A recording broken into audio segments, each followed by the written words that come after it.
ఇప్పుడు ప్రపంచ వ్యాప్తంగా భారతీయులు ప్రతి పండుగను మలబార్తో జరుపుకుంటారు. ఎందుకంటే మలబార్ అందిస్తుంది అద్భుతమైన అవకాశాన్ని. ఇది మీ పండుగలను మరింత ప్రత్యేకంగా చేస్తుంది. కాబట్టి ఇప్పుడు ఎక్కువ సేవింగ్, ఎక్కువ సంతోషాలు, ఎక్కువ సంబరాలు. ప్రతి పండుగకు Malabar gold and diamonds. Montha తుఫాను తీరాన్ని తాకింది. అది మరికొంత సమయం పడుతుంది. ప్రస్తుతం మనతో విశాఖ వాతావరణ కేంద్రం అధికారి జగన్నాథ్ కుమార్ ఉన్నారు. ఏం సార్ అసలు ఇప్పుడు ఈ తుఫాను తీరం తాకిన తర్వాత దాని ప్రభావం ఎలా ఉంది, ఎలా ఉండబోతుంది, ఎప్పటికీ పూర్తిగా ఇది తీరాన్ని దాటే అవకాశం ఉంది? ఒకటి, మోంతా తీవ్ర తుఫాను దాని యొక్క ల్యాండ్ ఫాల్ ప్రాసెస్ మొదలైంది. ఇది కాకినాడకు దక్షిణంగా తీరాన్ని తాకే ప్రాసెస్ కంప్లీట్ అవ్వడానికి ఇంకో 2 గంటలు పట్టే అవకాశం ఉంది.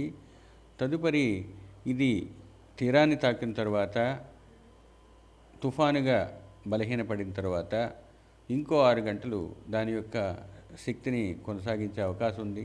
తదుపరి అది వాయుగుండంగా కూడా పరిణామం చెందుతుంది. కాబట్టి ఈ 6 గంటల తర్వాత అంతర్గత జిల్లాలపై ఇంకొంచెం ప్రభావం చూపించే అవకాశం ఉంది. కానీ వర్షాలు 2 రోజులు కొనసాగే అవకాశాలు ఉన్నాయి. మొదటి రోజు అత్యధిక ప్రాంతాల్లో, రెండవ రోజు పలు ప్రాంతాలలో పడే అవకాశం ఉంది. అంటే వర్షాలు ఒకటేనా, వీటితో పాటు ఎదురుగాలు కూడా వీచే అవకాశం ఉంది? భూమి మీదకి వచ్చిన తర్వాత గాలులు కూడా కొంత 60 నుంచి 70 వరకు వీచే అవకాశాలు కూడా కనిపిస్తున్నాయి. ఇక తరువాత 2 రోజులు మత్స్యకారులు వేటకు వెళ్లకుండా ఉండే విధంగా ఎదురుగాలు ఉండడం వలన మత్స్యకారులకు హెచ్చరిక జారీ చేయడం జరిగింది. కాకినాడ వద్ద ఈ అంతర్గత జిల్లాలంటే ఏ వస్తాయండి అసలు? కాకినాడ పరిసర ప్రాంతాల్లో పైకి వెళ్తున్నప్పుడు కాకినాడ చుట్టుప్రక్కల ఉన్న జిల్లాలైన కోనసీమ, పశ్చిమ గోదావరి, కాకినాడతో పాటుగా ఎన్టీఆర్ జిల్లా, ఏలూరు మరియు అల్లూరు సీతారామరాజు వంటి జిల్లాలతో పాటు కుడివైపు ఉన్న జిల్లాలు కూడా వర్షం పడే అవకాశం. మొత్తం అంటే ఇప్పుడు వరకు కురిసినటువంటి వర్షానికి రాబోయే 2 రోజులు కురిసే వర్షానికి ఏమైనా వ్యత్యాసం ఏమైనా ఉంటుంది? వ్యత్యాసం ఉంటుంది. ఎందుకంటే వ్యవస్థ కొంచెం బలహీనపడుతుంది కాబట్టి అంత తీవ్రత లేకపోయినా వర్షాలు పడే అవకాశం ఇంకా ఉంది. ఇంకోటి ఏంటంటే దక్షిణంగా ఉన్న ఈ క్లౌడ్ మాసు పైకి వెళ్ళినట్టయితే ఇంకొంచెం వర్షం పైకి వస్తుంది. ఓవరాల్గా చూస్తే మొత్తం అంటే గడిచినటువంటి 3 రోజుల నుంచి అటు మోంతా తుఫాను ప్రభావం మీద అటు కాకినాడ, అమలాపురం, అదేవిధంగా ఈ నరసాపురం, ఈ ప్రాంతాలన్నింటినీ కూడా ఒక లెక్క వేసినటువంటిది అయితే ఉంది. అయితే కళింగపట్నం నుంచి మచిలీపట్నం వరకు ఇది తీరం దాటే అవకాశం ఉంది అని వాతావరణ శాఖ అధికారులు సూచించిన ప్రకారమే ఈ ప్రస్తుతం కాకినాడ తీరంలో ఇదైతే కొనసాగుతున్నటువంటిది అయితే ఉంది. అంటే ఇప్పుడు దాదాపుగా అర్ధరాత్రి 12 గంటల సమయం దాటింది. ఇది మరొక 2-3 గంటలు ఇది పూర్తిగా భూమి మీద నుంచి భూపరితలంలో తీరం దాటే అవకాశం ఉన్నటువంటి నేపథ్యంలో ఇంకా కూడా ఈదురుగాలు, వర్షం పడే అవకాశం ఉంది. దీని తర్వాత తీరం దాటిన తర్వాత మరొక 2 రోజుల పాటు అనేక చోట్ల భారీ వర్షాలు కురిసే అవకాశం ఉందని విశాఖ వాతావరణ కేంద్రం అధికారులు తెలియజేస్తున్నటువంటి పరిస్థితి కనిపిస్తుంది.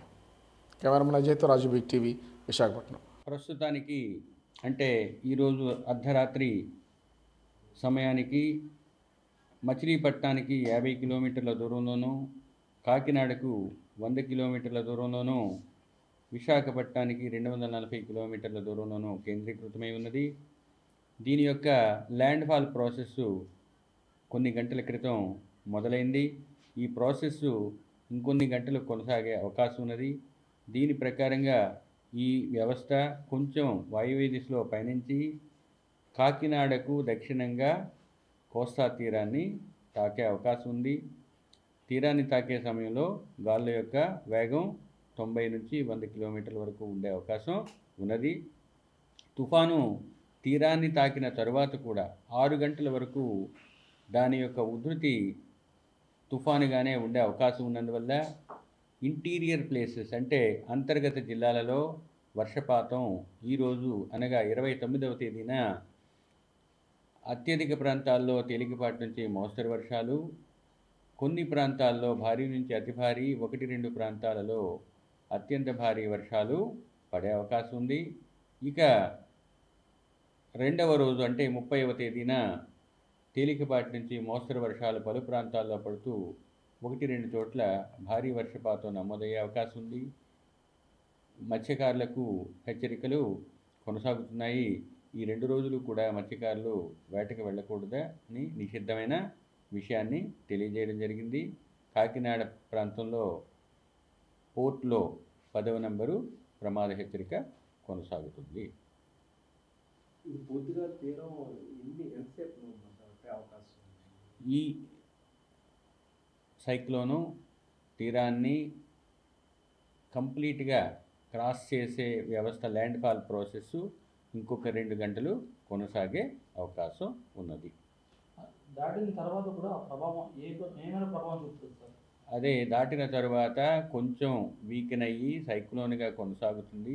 ఇప్పుడు ప్రస్తుతం తీవ్ర సైక్లోను తీరాన్ని తాకిన తర్వాత సైక్లోన్గా పరిణామం చెందిన తర్వాత 6 గంటల వరకు సైక్లోన్ రూపంలో దానికి ఉన్న ప్రభావం వలన వర్షాలు మరియు గాలులు కూడా భూమి మీద ఉండే అవకాశం ఉన్నది. ఎఫెక్ట్ ఏ విధంగా ఉంటుంది జనరలైజ్గా?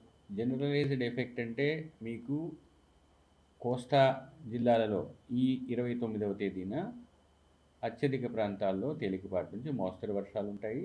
కొన్ని ప్రాంతాల్లో భారీ నుంచి అతి భారీ, అత్యంత భారీ 1-2 చోట్ల ఉండే అవకాశం ఉంది. తుఫాను తీరాన్ని తాకిన తర్వాత కూడా తన యొక్క మాయిశ్చర్ లేదా తేమని కొనసాగించే అవకాశం ఉన్నందువల్ల వర్షాలు పడే అవకాశం ఉంది. గాలులు కూడా కొంత తీవ్రత కలిగి ఉంటాయి. ఫిషర్మెన్స్ ఇంకా అవేర్నెస్ ఉంటుంది సార్? ఫిషర్మెన్కి ఈరోజు రేపు కూడా ఉంటాయి. ఉత్తరాంధ్రకి ఎఫెక్ట్ ఎక్కువ ఉంటుందని చెప్తున్నారు. ఉత్తరాంధ్రలో కూడా వర్షాలు పడుతున్నాయి, కానీ దక్షిణాంధ్రలో ఒక క్లౌడ్ మాసు ఇంకా సౌత్లోనే ఉండటం వలన ముఖ్యంగా నెల్లూరు, ప్రకాశం, బాపట్ల జిల్లాల్లో వర్షాలు ఎక్కువగానే పడుతున్నాయి. రాష్ట్రం మీద ప్రభావం ఉంది అని చెప్పడానికి ఈ వర్షాలే చూపిస్తాయి. మీకు శ్రీకాకుళం నుంచి వర్షాలు చిత్తూరు తిరుపతి వరకు భారీ వర్షాలు ఉండే అవకాశాన్ని చెప్పాము. ఆల్రెడీ వర్షాలు 3 జిల్లాల్లో, సౌత్లో ఉన్న 3 జిల్లాల్లో అత్యధికంగా ఉన్నాయి. మిగతా జిల్లాల్లో కూడా 6 నుంచి 8 సెంటీమీటర్ల వర్షపాతం నమోదైంది. సేఫ్ అని ఉండదు. ఇంకా సైక్లోను చెప్పాను కదా, ఇంకో 6 గంటలు సైక్లోన్ రూపంలో వస్తుంది. ఆ క్రిందనున్న క్లౌడ్ మాస్ మీదకి వస్తే దానివల్ల వర్షం వస్తుంది. సార్ గమనం దిశ ఏ విధంగా ఎటువైపు ఉంది సార్? నార్త్ వెస్ట్ వాయువ్య దిశలోనే భూమి మీదకి వచ్చిన తర్వాత మారుతుంది. ఎటువైపు వెళ్తారు సార్? ప్రస్తుతానికి కొన్ని గంటల వరకు వాయువ్య దిశలోనే పనిస్తుంది. సార్ వాటర్ లెవెల్కి ఏమైనా ప్రమాద 10వ నెంబర్ ప్రమాద హెచ్చరిక కాకినాడకి కొనసాగుతుంది. అవి కొనసాగితే రేపటికి వాటిని ఉపసంహరించుకోవచ్చు. అవసరాన్ని బట్టి విశాఖ మీద ఏమైనా ఈ ప్రభావం ఆల్రెడీ మీరు వర్షం రూపంలో చూసుంటారు. అక్కడక్కడ చెట్లు కూడా కూలటం మీకు కూడా వీడియోలు వచ్చి ఉంటాయి. నర్సపూర్లో ఒక 2 గంటల క్రితం కూడా పెద్ద చెట్టు కూలింది. అలాగే బాపట్ల జిల్లాలో విన్నాము, తిరుపతి జిల్లాల్లో కూడా జరిగినాయి. కాబట్టి పూర్తి సమాచారం వచ్చే వరకు డ్యామేజ్ పొటెన్షియల్ గురించి చెప్పటం అవ్వదు. ఈ వర్షాల తీవ్రత ఇంకా ఏపీపై ఎన్ని రోజులు కొనసాగే అవకాశం ఉంది? 2 రోజులు 2 రోజులు వర్షాల తీవ్రత ఉంటుంది. 3వ రోజు తర్వాత వర్షం యొక్క ప్రభావం క్రమేపీ తగ్గుతుంది. కాబట్టి ఈ తుఫానికి సంబంధించినంత వరకు 2 రోజులు వర్షాలు, 2 రోజులు సముద్రం మీద గాలులు ఉండే అవకాశం. అంటే ఏంటి సార్, గమనంగానే దిశగానే మార్పు వచ్చిందా సార్? ఇది లేదు, ఇది స్లో మూవింగ్ సిస్టమ్, అంతవరకు చెప్పలేము. మెల్లగా కదులుతున్న ఒక తుఫాను వ్యవస్థ. అంటే డిప్రెషన్గా ఉంది, డిప్రెషన్గా అయింది, ఆ తర్వాత సైక్లోన్, ఇప్పుడు సైక్లోన్, సివర్ సైక్లోన్. ఎస్. అంటే ఎన్ని అంటే ఈ కాగ్నేయ బంగాళాఖాతం, నైరుతి బంగాళాఖాతం దాటి పశ్చిమ బంగాళాఖాతానికి వచ్చింది. దిశలు ఎలా మారుతుందో వచ్చింది సార్ ఇది స్టార్టింగ్ నుంచి? అవి ప్రతి సైక్లోన్ కూడా వెస్ట్, నార్త్ వెస్ట్ వెళ్ళే అవకాశం సాధారణంగా ఉంటుంది. దాని గమనాన్ని మార్చే ట్రఫ్ రిడ్జ్లు అవి ఉన్నట్టయితే అప్పుడు వేరేగా ఉంటుంది. అందువల్ల మేము మొదటి నుంచి సబ్ ట్రాపికల్ రిడ్జ్ పొజిషన్ని బట్టి సైక్లోన్ ఈ విధంగా ఉంటుందని చెప్పాము. అలాగే జరిగింది. లేకపోతే నిన్న మీరు కోస్తా ప్రాంతాల్లో ఇంత వర్షాన్ని చూసి ఉండేవాళ్ళు కాదు. తుఫాను కాకపోతే, తుఫాను కానట్లయితే ఇంత వర్షపాతం వచ్చేది కాదు. అలాగే ఈరోజు కూడా మీకు వైజాగ్లో ఉదయం పడింది, ఇంకో 2-3 స్పెల్స్ పడ్డాయి. అలాగే కొన్ని జిల్లాల్లో స్పెల్స్ పడ్డాయి. మిగతా చోట్ల ఏంటంటే ఈ సైక్లోన్ షియరింగ్ ప్యాటర్న్ అంటారు, ముక్కలు అయిపోయే వ్యవస్థ.